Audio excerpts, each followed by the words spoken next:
Добрый вечер, уважаемый Михаил Ефимович, Михаил Викторович и Олег Валерьевич, уважаемые коллеги. В первом инвестиционном форуме «Долина опережающего развития» в 2019 году между муниципальным образованием Техтюркский наслег было подписано соглашение с ГАО «Национальный туристско-информационный центр Якутия» и с ПАО «Ростелеком».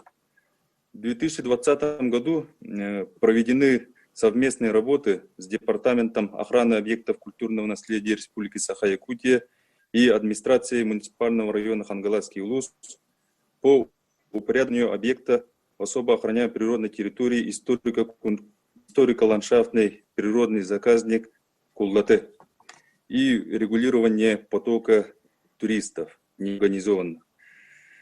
В этом году мы наблюдали большой поток туристов именно в заказнике Куллате. Там объекты, туристические объекты есть, но стоит задача в 2021 году облагородить и провести благоустройство данной территории. Также мы в прошлом году ставили вопрос включения в федеральную программу «Село-музей».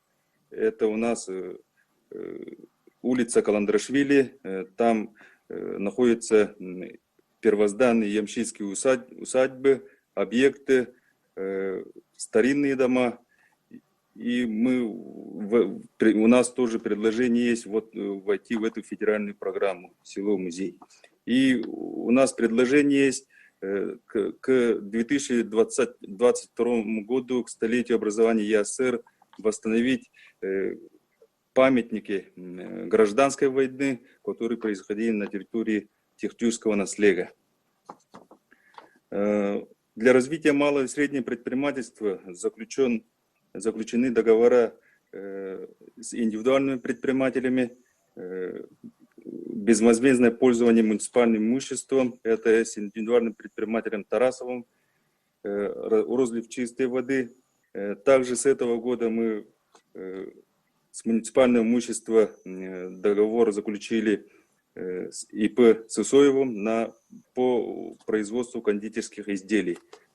Это уже в 2020 году начали работу.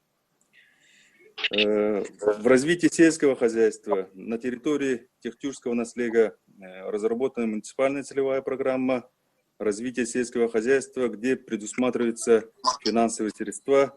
В 2020 году эти средства были направлены на реализацию развития кормопроизводства для сельскохозяйственного производственного кооператива «Хаксек». Также в этом году, в 2020 году, на базе сельскохозяйственного производственного кооператива «Хаксек» начала работу убойная площадка. Там организованы рабочие места, сезонные и постоянные. Также в 2020 году начинается разработка генерального плана по федеральному закону номер 119 «Дальневосточный гектар», где на территории Техтюркского наслега выделено порядка 300 земельных участков площадью более 1000 гектаров. У меня такая вот краткая информация. Если есть вопросы, могу ответить. Спасибо. Вот такой вопрос по части дальневосточного гектара. Вы, значит, в части разработки генерального плана с Министерством строительства, с Министерством имущественных земельных отношений все вопросы согласовали? Там же, по-моему, там 300 земельных участков, это практически новый поселок же получается. Да, вот эта работа ведется давно, и реестр земельных участков ведет МКУ КУМИ, Хангаласский улус, совместно с Министерством имущественных земельных отношений. То есть в программе вы уже вошли, да? Да. Викторович, можно информацию дополнить перед Дмитрием Алексеевичем? Пожалуйста, Ирина Дмитриевна, если да. есть. Уважаемый Михаил Викторович, уважаемые коллеги, вообще вопросы территориального планирования относятся к полномочиям управления архитектурой, не Министерства строительства. Поэтому мы сейчас в рамках предоставления субсидий как раз МР Хангаласскому УЛУСу выделили субсидию на корректировку схемы планирования муниципального района с учетом земель дальневосточного гектара. Поэтому держим на контроле и с руководством тогда Наслега эту работу и совместно с МИЗО возьмем Хорошо.